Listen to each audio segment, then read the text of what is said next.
Chapter 1. The Last Breath on a Quiet World. She had survived too many endings to believe this one would be any different. The canyon's wind cut through the torn seams of her armor like thin knives hissing across shattered stone, and the twisted husks of ancient machines half buried in red dust above.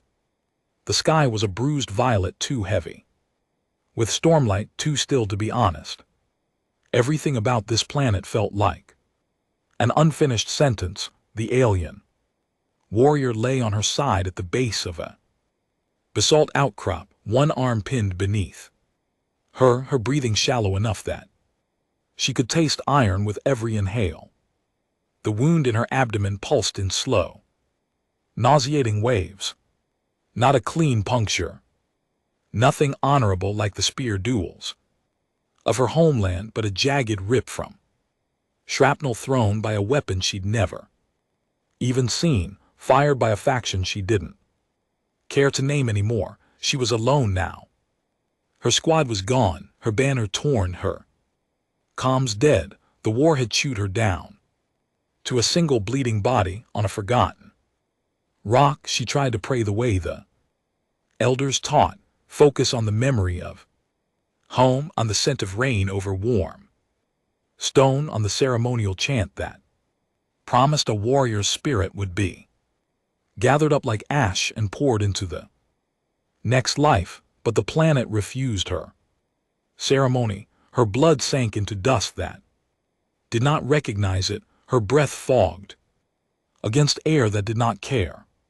She heard her own heartbeat, slow, stubborn, offended, and hated it for not stopping. Pain had a way of simplifying things. It stripped away ambition, pride, fear of disgrace, leaving only the raw math of survival. She knew the equation already. No medkit, no rescue, no allies. She could crawl maybe 10 m before her strength dissolved. The storm would come soon, and when it came, it would sandblast the canyon clean. She would become another unmarked skeleton, another cautionary rumor for scavengers. So she did what warriors do when all strategies collapse. She chose the manner of her ending. She forced her shattered body to settle into a posture that would at least look like dignity. She pulled her broken blade close as if it might still defend her.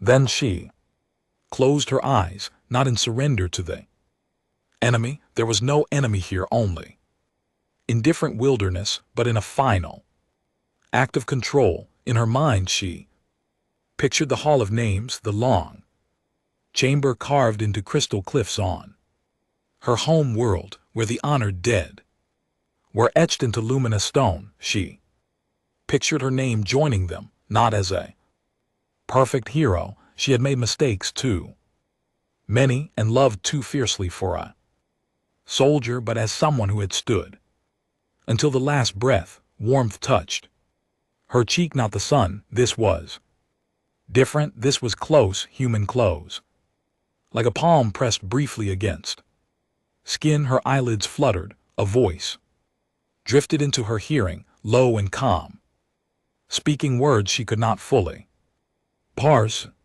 Not her language, not the clipped dialects of the coalition, but something softer and oddly rounded. She tried to open her eyes, and the world swam, tilting as though the canyon was rotating beneath her. A shape hovered above, tall, bipedal, wrapped in cloth.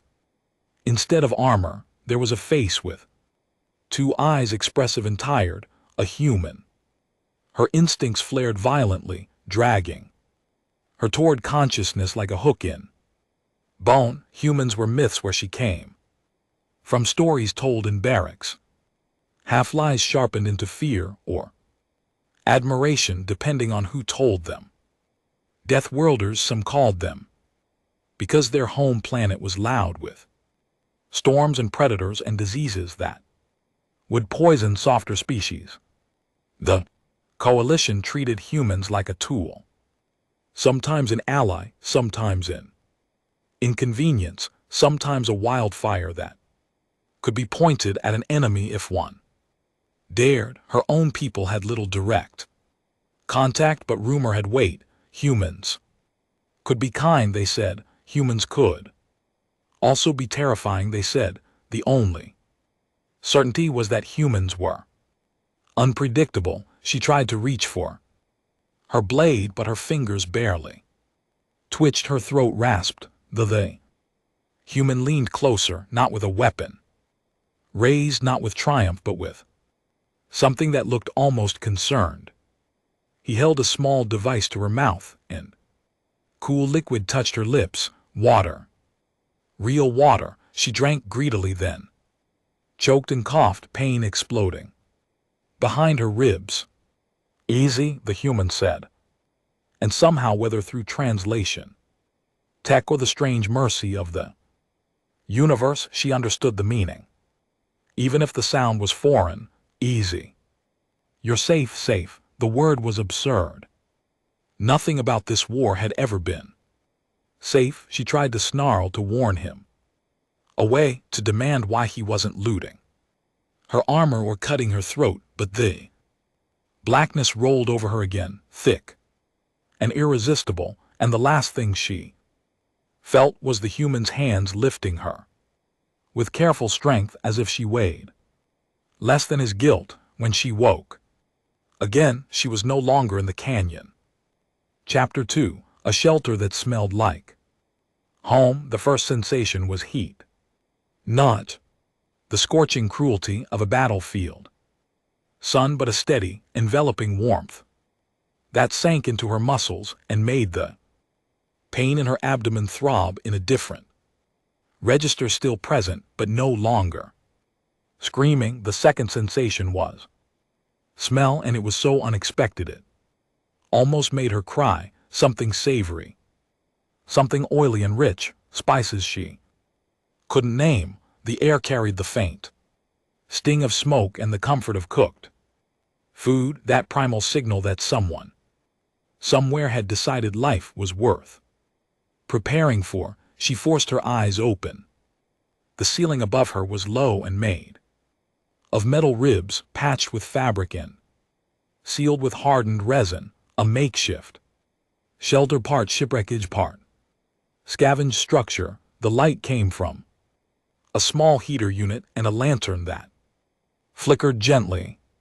She lay on a narrow cot strapped loosely at the waist so she wouldn't fall if she thrashed. She tried to sit up, but the in her abdomen pulled tight and she collapsed back with a hiss, teeth bared. Don't do that, a voice said from the other side of the room. She turned her head, slow and wary, and there he was, the human. He stood over a compact stove, stirring a pot with a metal spoon. His hair was dark and unkempt, tied back messily. He wore a layered jacket that had seen too many repairs, and a thin chain glinted at his throat. His hands moved with practiced comfort, as if this ruined world was simply his kitchen. On a small table nearby were tools, medical scissors, sealant patches, sterilized cloth strips, a compact med injector, and there beside them lay her own blade, cleaned and placed carefully. Not taken. She stared at him, and the human glanced back as though her waking was the most ordinary thing in the galaxy. You're awake, he said. Good, I wasn't sure you'd make it through the night. Her mind raced through possibilities. Trap, interrogation bait, but none of those aligned with the smell of food, with the way her blade had been respected, with the quiet lack of tension in his posture. Still, she was a warrior. She could not afford softness. Why, she rasped. Her throat was dry. Raw. Why am I alive? The human leaned the spoon against the pot and approached, hands visible. He crouched beside her cot like he'd done it 100 times with injured creatures. Up close, she noticed the small scars on his knuckles, the tired shadows under His eyes, the faint bruising along one cheekbone. He had been in trouble.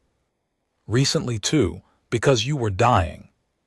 He said simply, and I found you. That's kind of the whole reason I'm still here. I keep finding things that aren't supposed to survive, and I help them. Anyway, she narrowed her eyes. For what payment? He blinked, then laughed. Not mocking, but genuinely surprised. Payment? No, I'm not a mercenary. You are human, she said, as if that explained everything. And you are. He tilted his head toward her, waiting. She hesitated. Names had power among her people. Names were carried into death. She didn't like offering hers to a stranger, but her body was weak, her blade out of reach, and the human had already touched the vulnerable space between life and death on her behalf. Refusing felt childish. I am Vera, she said at last, of the Karai clans. The human nodded, taking it in. Respectfully, I'm Jonah. It was a short name, almost soft. It didn't sound like a soldier's name, yet there was a steadiness in him that reminded her of veterans who'd outlived their own legends. Jonah checked the seal on her abdomen. She could feel the snug pressure of a biopatch that wasn't coalition standard, something handmade but effective. Shrapnel tore you pretty bad, he said. I cleaned it, sealed it, and gave you antibiotics. You're not out of danger yet, but you're not dying. Today, her eyes flicked to the pot. What is that? Dinner, he said, as if it were obvious. Well, late dinner or early breakfast. Don't get weird out. Here it's mostly rice, some dehydrated vegetables, and a little protein pack. I've been saving. You need calories if your body's going to knit itself back together. You cook, she said, more accusation than question. Cooking was domestic, civilian. Warriors ate ration bars and victory meat. He shrugged. Cooking keeps me sane. The word sane hung in the air. She studied the shelter again. There were signs of long-term habitation, a stack of neatly folded blankets, a small shelf with salvaged books wrapped in plastic, a crude map scratched into metal plating, and most tellingly, a small corner where someone had arranged stones in a circle in attempt at beauty, a ritual, or both. You live here alone? She asked. For now, he said, and something hardened briefly behind his eyes. This world is a dumping ground. Wrecks fall here. People hide here. Some never leave. I'm waiting for a window, for a ship, for any chance to get off. But while I'm waiting, I make it livable. Vera's fingers flexed, testing strength. Why risk your supplies on me? Jonah looked at her for a long moment, then reached into a pocket and pulled out a small metal token, scratched, worn. He turned it between his fingers. Because someone once risked theirs on me, he said quietly, and I promised myself I wouldn't become the kind of person who walks past a dying stranger and calls it strategy for reasons she couldn't explain. That answer hit her harder than any insult. In the war clans, mercy was often framed as weakness, but Jonah spoke of it like a vow, like a blade you chose to carry. He stood and returned to the stove. Give it a minute, he said. Then I'll bring you a bowl. Don't worry. It's not poisoned. Vera managed a weak, humorless sound that might have been a laugh. Humans, she muttered, and the word contained more confusion than hatred. As the stew simmered, the shelter filled with warmth and scent, and Vera realized something terrifying. For the first time in a long time, she didn't feel like prey. She felt sheltered, as if death had missed her by accident and now didn't know where to find her. But wars had long memories, and she had a feeling Jonah's little refuge was about to be noticed. Chapter 3. The hunters at the door. The knock came like a threat disguised as politeness. 3 sharp raps against metal. A pause, then another 3 more.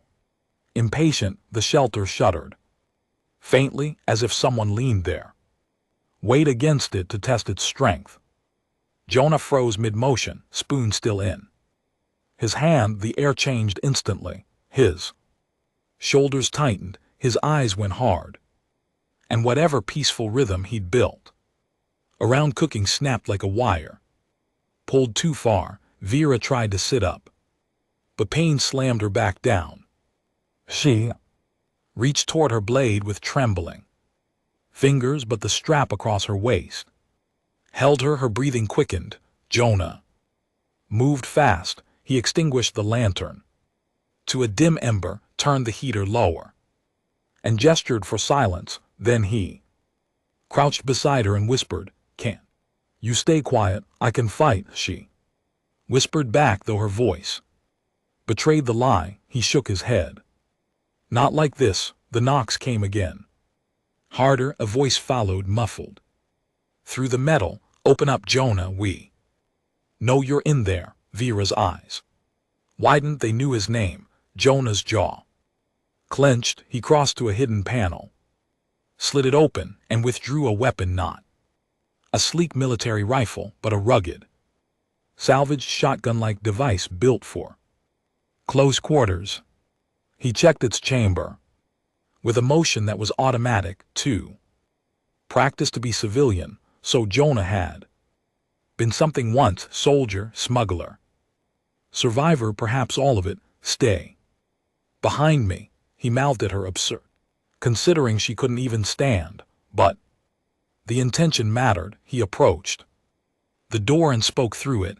"Go away." A laugh. "We're not here to hurt you. We're here to trade." Jonah didn't answer. Metal scraped. Vera heard the unmistakable sound of a cutting tool biting into the outer seal. Jonah cursed under his breath. He pressed a control on the wall, and the shelter's internal locks whined, trying to reinforce, but she could tell by the vibration in the floor that whoever was outside had more than patience. They had equipment. "Who are they?" Vera whispered.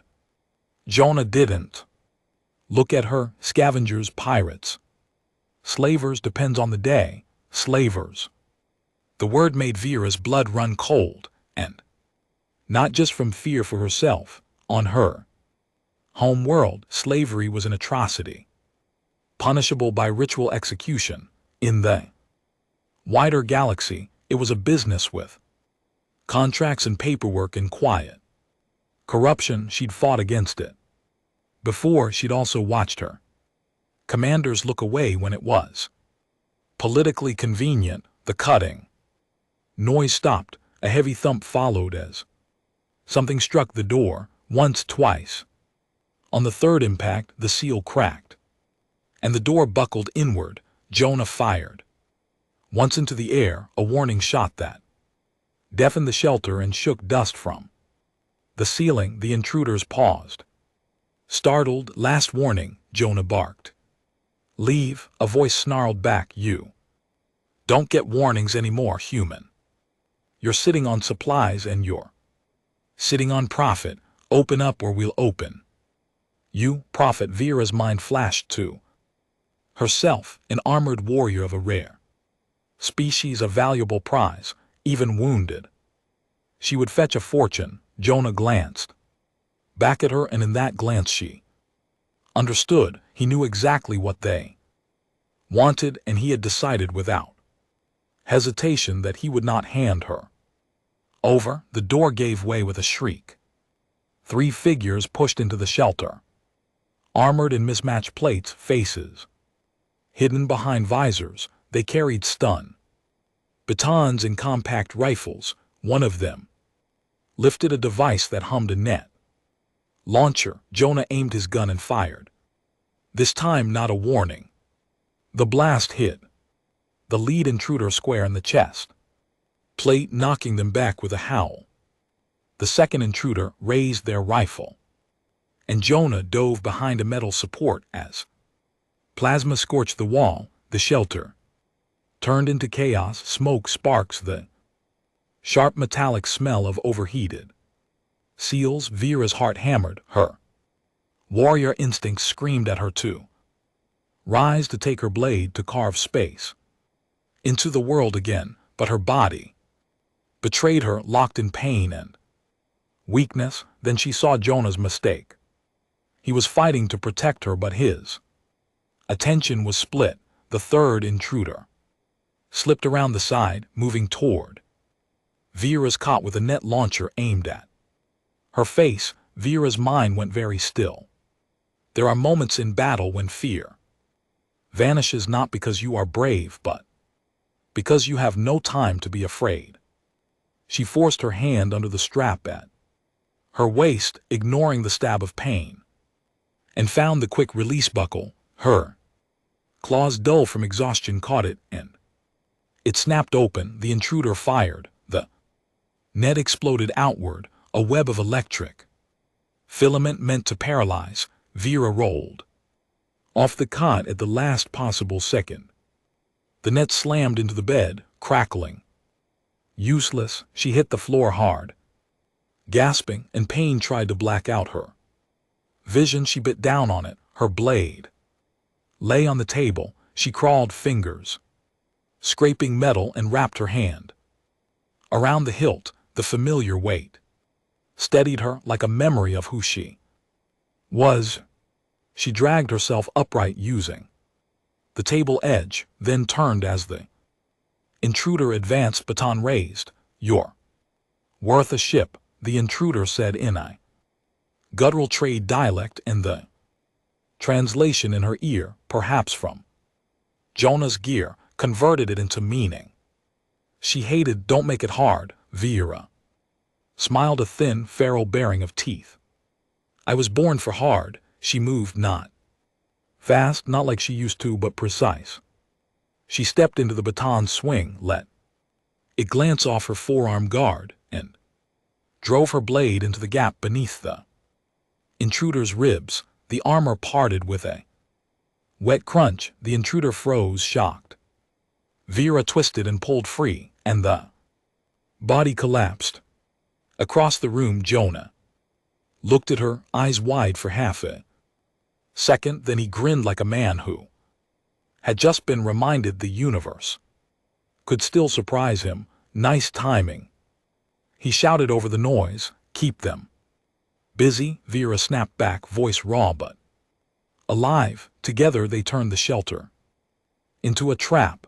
Jonah fired strategically, herding the remaining intruders toward narrow spaces where their rifles were less useful. Vera used her blade to disable armor joints, to slash weapon straps, to force them off balance rather than chase kills. She didn't have energy for the two intruders realized too late that this wasn't a wounded prize and a lonely human. It was a pair of desperate survivors defending something they'd both chosen.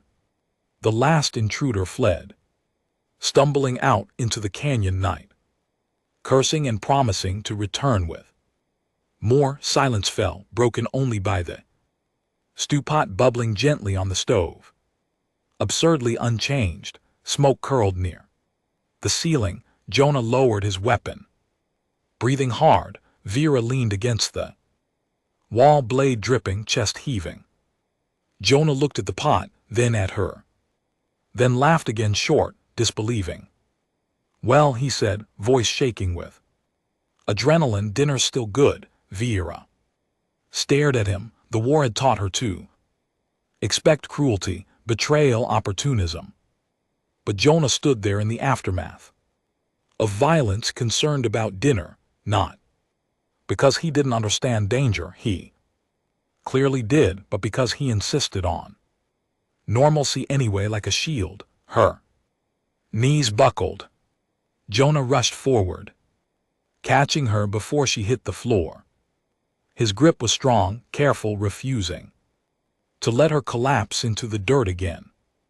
"You're bleeding," he muttered, checking her abdomen. "I am alive," she whispered, and for the first time the words felt like a revelation instead of a fact. Jonah helped her back onto the cot, resecuring the patch, and then, with hands still trembling, he served her of stew like it was the most important mission left in the universe. Vera took the bowl, inhaled the scent, and realized she wasn't hungry just for food. She was hungry for this warmth. Shelter. Someone who stayed. Chapter 4. A table set against the galaxy. The next days blurred into a rhythm that felt illegal, like peace stolen from the edge of a battlefield. Jonah kept the shelter's lights low at night and reinforced the door with scavenged plating. Vera healed in increments, measured by pain and stubbornness. The wound closed slowly, sealing into a scar that pulled when she moved, but it did not reopen. Jonah's patchwork medicine worked. He cooked meals that were simple but oddly comforting: stews, flatbread made from ration flour, boiled greens seasoned with whatever spices he guarded like treasure. Each time he placed a bowl in her hands, it felt like a ritual of defiance. "We are still people, not just targets." Vera watched him when he thought she slept. He moved around the shelter with a careful economy, always checking corners, always listening to the wind for engines. He cleaned his weapon, then cleaned the stove, as if both were equally necessary. Sometimes, late at night, she heard him speaking quietly to himself, not madness, not prayer, but the kind of talking someone does when they're trying to keep their own thoughts from swallowing them. On the fourth night, the storm finally arrived. It hammered the shelter with sand and static, rattling the metal ribs like bones in a drum. Jonah lit the heater higher, and the small space became a pocket of warmth surrounded by roaring emptiness. Vera sat up steadier now, wrapped in blankets Jonah had offered without comment. Jonah placed 2 bowls of stew on the table and sat across from her. Between them, the lantern flickered, painting their faces in amber light, alien and human, warm and weary patience. "You're not coalition," Vera said suddenly. Jonah paused mid-bite. "No, you know their roots, their tactics. You fight like someone trained." Jonah swallowed, eyes distant. "I used to be with a human expeditionary unit. We were attached to a coalition logistics fleet. Officially, we were advisors. Unofficially," he exhaled, "we were the tool they brought out when they wanted something done without paperwork." Vera's grip tightened on her bowl. "And now you live in a wreck on a dead planet." "Yeah," Jonah said, and his smile was bitter. "Turns out being a tool has consequences. We got left behind during a retreat. The coalition called it unavoidable losses. My squad called it betrayal. Most of them didn't make it.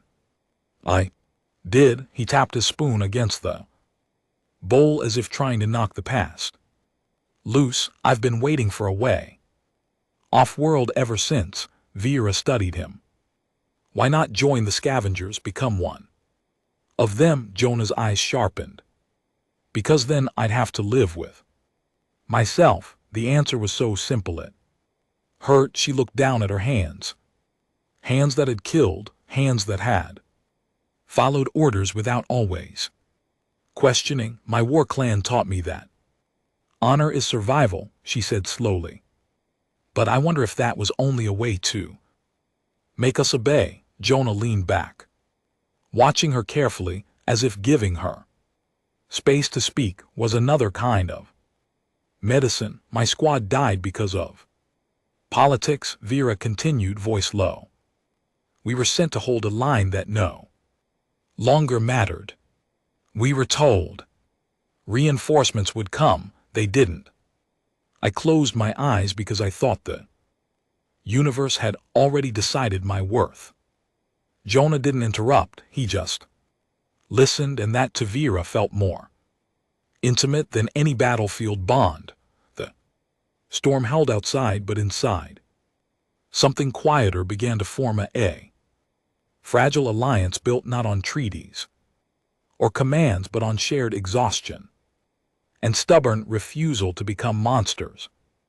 The next morning, the sky cleared into pale sunlight. Jonah climbed to a ridge near the shelter with binoculars and a scavenge scanner. Vera followed slowly, each step a negotiation with her healing wound, but she refused to be left behind. They stood together overlooking the canyon.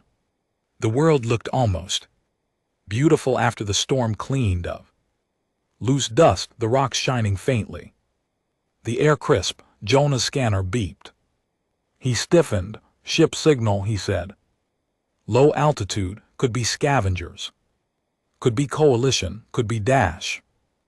Shadows swept over the canyon. Vera's muscles tensed. Her hand drifted toward her blade. Jonah raised the scanner, again tracking the signal. Then the ship crested the ridge, a small transport patch but functional, with a whole pattern that made Jonah's breath catch. Human markings, not coalition.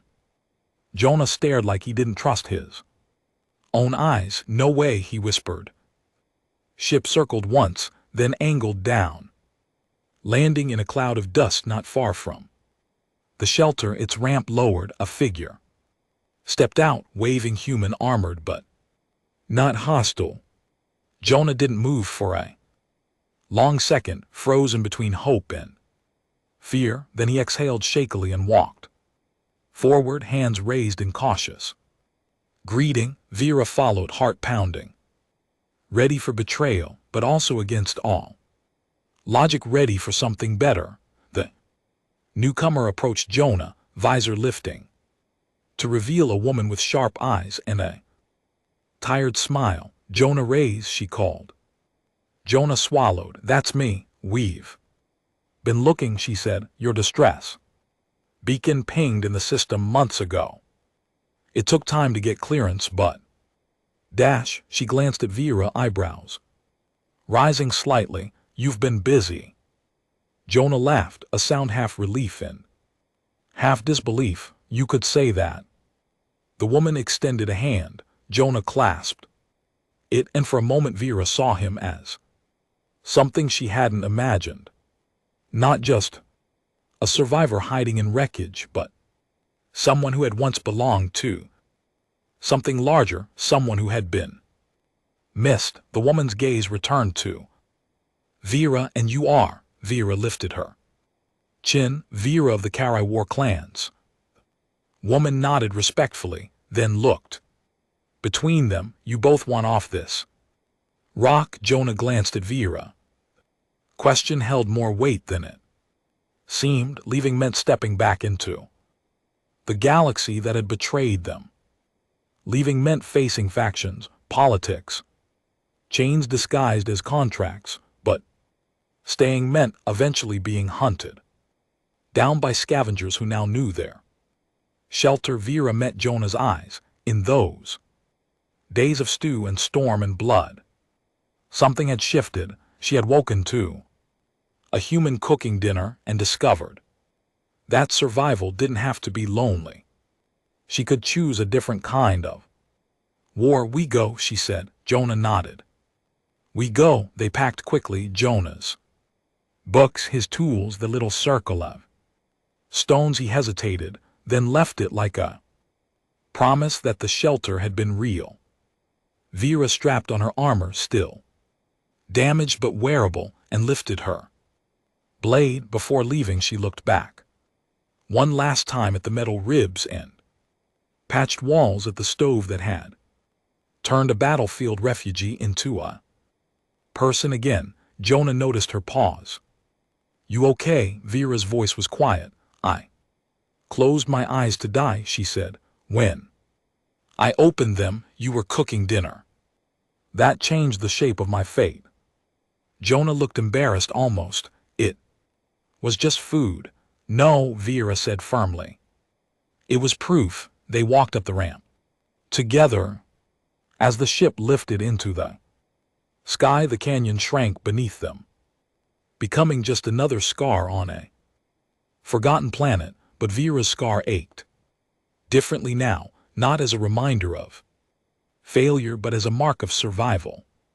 Chosen anew, and somewhere in the ship's small galley, as systems hummed and stars wheeled into view, Jonah began rummaging through supplies with familiar focus. Vera watched him, eyebrow lifting. What are you doing? Jonah glanced back, the corner of his mouth turning up. Cooking, he said. We're not dead yet.